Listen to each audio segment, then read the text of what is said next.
Avez-vous déjà remarqué qu'un simple « je le ferai plus tard » peut vous voler des années entières de vie? Combien d'opportunités avez-vous manqué parce que vous pensiez avoir tout votre temps? Si vous avez l'impression que la procrastination et les distractions quotidiennes retardent la réalisation de vos rêves, cette histoire vous ouvrira les yeux. Aujourd'hui, vous découvrirez des leçons de vie cachées dans une parabole simple mais transformatrice qui montre comment valoriser le temps peut faire la différence entre vivre dans le regret et atteindre vos plus grands objectifs. Alors, si ce sujet vous a touché, aimez cette vidéo, partagez-la avec quelqu'un qui en a besoin et commentez « Mon temps est précieux et je l'utiliserai avec efficacité ». La vie nous file souvent entre les doigts, non pas parce que les jours sont courts, mais parce que nous les raccourcissons nous-mêmes. Combien de fois avez-vous dit « Je le ferai plus tard », croyant que demain serait le moment idéal? Cette petite habitude, si innocente en apparence, érode silencieusement les rêves qui pourraient changer votre avenir. Les plus grandes leçons de la vie commencent toujours par ce détail, le pouvoir d'une minute perdue. En y regardant de plus près, vous réaliserez que ce n'est jamais un manque de temps, mais plutôt un manque de clarté quant à son utilisation. Le monde moderne nous trompe avec 1000 distractions, comme les notifications qui défilent à l'écran, les séries qui promettent un épisode de plus, et les réseaux sociaux qui se transforment en labyrinthe sans fin. Et tant que vous vous y perdez, le temps ne s'arrête pas. Le temps a le pouvoir de façonner qui vous serez demain, que vous en soyez conscient ou non. Pensez à quelqu'un que nous admirons, peut-être un grand athlète, un entrepreneur, ou même un artiste. Ses journées n'étaient pas plus longues que les vôtres. La différence, c'est qu'il a appris à apprivoiser le temps comme un cheval sauvage. C'est l'une des plus grandes leçons de la vie. Soit on contrôle le temps, soit c'est lui qui nous contrôle. Le plus curieux, c'est qu'il ne s'agit pas de travailler plus, mais de travailler mieux avec concentration et détermination. J'ai connu des moments où je laissais filer des opportunités parce que je pensais avoir du temps libre. Ce n'est que plus tard que j'ai compris que le prix du retard n'est pas seulement la perte d'un moment, mais aussi l'amertume du regret. Ce regret devient une ombre qui nous hante pendant des années, nous rappelant que nous aurions pu faire plus. Et cette ombre pèse plus lourd que tous les efforts que nous aurions pu fournir. Ce qu'il faut comprendre, c'est que le temps n'est pas qu'une horloge qui tourne.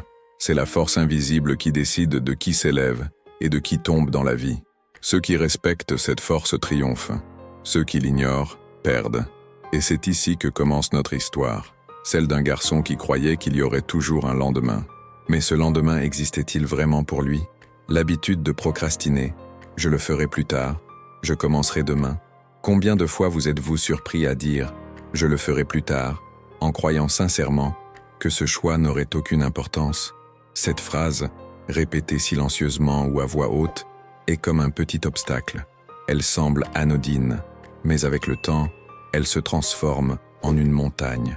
C'est le premier poison de la procrastination, s'habituer à remettre à plus tard ses rêves jusqu'à ce qu'ils soient toujours pour demain. Et demain n'arrive jamais. Cette habitude de remettre les choses à plus tard ne survient pas soudainement. Elle s'installe lentement, comme l'eau qui s'infiltre par les fissures. Ce sont d'abord les études qui sont remises à plus tard, puis l'exercice physique, et plus tard le projet de vie. Soudain, on regarde en arrière et on réalise qu'une décennie s'est écoulée. Et il ne reste que des intentions vaines. C'est l'une des leçons de vie les plus difficiles à accepter. Le pouvoir de la procrastination réside dans l'illusion qu'il reste encore beaucoup de temps. Mais le temps ne change rien. Ce livre non lu, cette conversation non tenue, ce pas non franchi, tout cela devient une dette que le destin réclame plus tard, avec des intérêts élevés. Un exemple simple.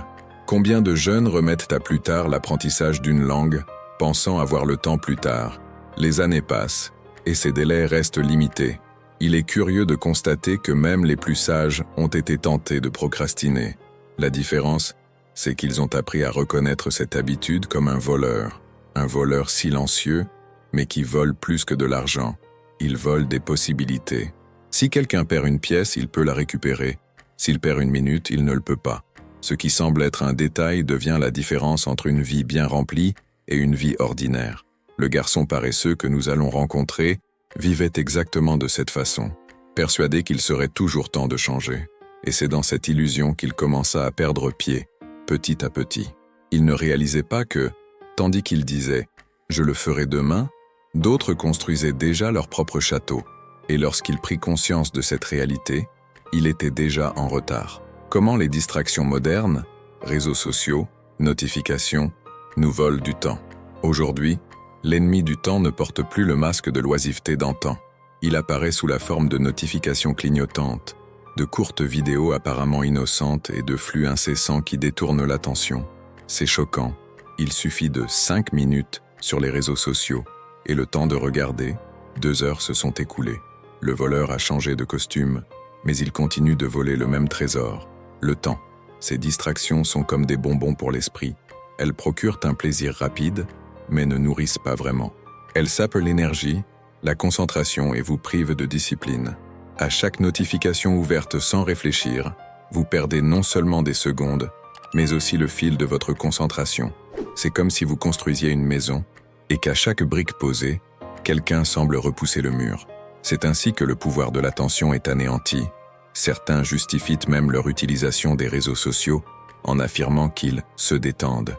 Se détendre, c'est bien, mais lorsque la détente se transforme en évasion, cela a des conséquences néfastes. Le corps se repose peut-être, mais l'âme a l'impression que rien ne se fait, et cette dette émotionnelle pèse lourd. C'est comme avoir une dette envers soi-même. Il en résulte anxiété, comparaison et l'étrange impression que le temps s'écoule sans but. C'est là qu'apparaît l'une des plus grandes leçons de la vie. Ceux qui ne contrôlent pas leur téléphone portable finissent par être contrôlés par lui. Une stratégie simple et révolutionnaire consiste à fixer des heures précises pour consulter ses messages. Au lieu de vérifier chaque vibration, choisissez 2 ou 3 moments de la journée. Cela peut paraître un détail, mais cela libère des heures entières. Cette discipline est comme ouvrir une porte secrète vers plus de temps. Notre petit paresseux malheureusement n'en avait pas conscience. Il se laissait emporter par de petites distractions, persuadé qu'elles ne changeraient rien. Ce qu'il ignorait, c'est que chaque seconde perdue en ajoutait une autre, et que, réunies, elles formaient le mur qui l'empêchait de réussir. Et ce mur ne faisait que grandir, jusqu'à ce que sa vie commence à s'écrouler. Le temps façonne notre destin. Le temps est la seule ressource véritablement démocratique. Riches et pauvres disposent de 24 heures sur 24. La différence réside dans la façon dont chacun l'utilise. Ceux qui comprennent ce principe découvrent rapidement un secret puissant. Chaque minute est une graine qui peut donner naissance à une future récolte. Le destin n'est pas une coïncidence, il est le fruit des graines que l'on sème dans le sol du temps. Imaginez 2 personnes partageant le même talent. L'une s'entraîne chaque jour pendant 1 heure seulement, tandis que l'autre repousse constamment l'entraînement jusqu'à ce qu'elle en ait envie. La première, en 1 an, aura entraîné plus de 300 heures. La seconde n'aura que quelques tentatives. Cette simple différence de temps crée des avenirs totalement opposés. Et il n'y a pas de triche à ce jeu. Le temps est impitoyable. Il récompense ceux qui le respectent et punit ceux qui l'ignorent. C'est pourquoi on dit que le temps, c'est de l'argent. Mais en réalité, c'est bien plus que cela. L'argent perdu peut être récupéré, le temps perdu ne revient jamais. C'est l'une des leçons de vie que l'on accepte le plus lentement, jusqu'à ce qu'il soit trop tard. Le regret surgit toujours à l'ombre de la négligence. Si l'on observe les grandes figures de l'histoire, on observe une tendance. Elles n'étaient pas surhumaines, mais elles ont appris à utiliser le temps comme un allié. Léonard de Vinci ne disposait pas de plus d'heures que quiconque. La différence est qu'il les consacrait à la peinture, à l'étude et à l'invention. Le même phénomène se produit aujourd'hui. Ceux qui respectent le temps ouvrent des portes qui semblent magiques aux autres, mais qui ne sont que le fruit de la discipline. Notre petit paresseux n'avait encore rien compris à tout cela. Il croyait que l'avenir se produirait sans effort. Mais le destin n'est pas une visite inattendue, il se construit, brique par brique, minute par minute. Et la vie, comme nous le verrons, le lui a démontré de la manière la plus cruelle qui soit. Ceux qui apprécient le temps réussissent, ceux qui le gaspillent souffrent de regrets. Rares sont ceux qui réalisent que la frontière entre le succès et l'échec réside dans la façon dont on utilise les petites fractions de sa journée. Cette demi-heure passée à naviguer sur son téléphone pourrait marquer le début d'une nouvelle langue, d'une compétence acquise, voire d'un projet d'entreprise. Ceux qui comprennent cela découvrent le pouvoir de transformer l'ordinaire en extraordinaire. C'est l'une des leçons de vie qui distingue les gagnants. Le regret est toujours le prix le plus lourd à payer. Il arrive silencieusement, généralement lorsqu'il n'y a pas de retour en arrière possible. Les personnes âgées disent souvent « Je ne regrette pas ce que j'ai fait, mais ce que je n'ai pas fait ». Ce n'est pas qu'une belle phrase, c'est un avertissement. Le regret pèse lourd, car il révèle que du temps a été gaspillé pour des choses inutiles, tandis que des opportunités ont été manquées. Ceux qui accordent de la valeur au temps créent un cercle vertueux. Chaque tâche accomplie dans le présent devient un tremplin vers l'avenir. Et plus on franchit d'étapes, plus on atteint de sommets. Ceux qui gaspillent du temps, en revanche, entrent dans un cercle vicieux, où chaque retard engendre d'autres retards et d'autres excuses. Ce cercle est comparable à des sables mouvants. Plus on s'enfonce, plus il est difficile d'en sortir. Un exemple concret. Un étudiant qui décide d'étudier seulement 30 minutes par jour peut, en un an, maîtriser des matières qui demanderaient beaucoup plus de temps à d'autres. Cependant, ceux qui attendent le bon moment obtiennent rarement des résultats concrets. Cela vaut non seulement pour les études, mais aussi pour la santé, les relations et la carrière. Tout est déterminé par le respect du temps. Ainsi, entre leçons et exemples, nous voyons comment la valorisation du temps distingue ceux qui avancent de ceux qui reculent. Le garçon paresseux que nous allons rencontrer ne l'avait pas encore appris. Et précisément parce qu'il ne respectait pas le temps, il commença à récolter des fruits amers dans sa vie. Mais le destin lui réservait une rencontre qui allait tout changer.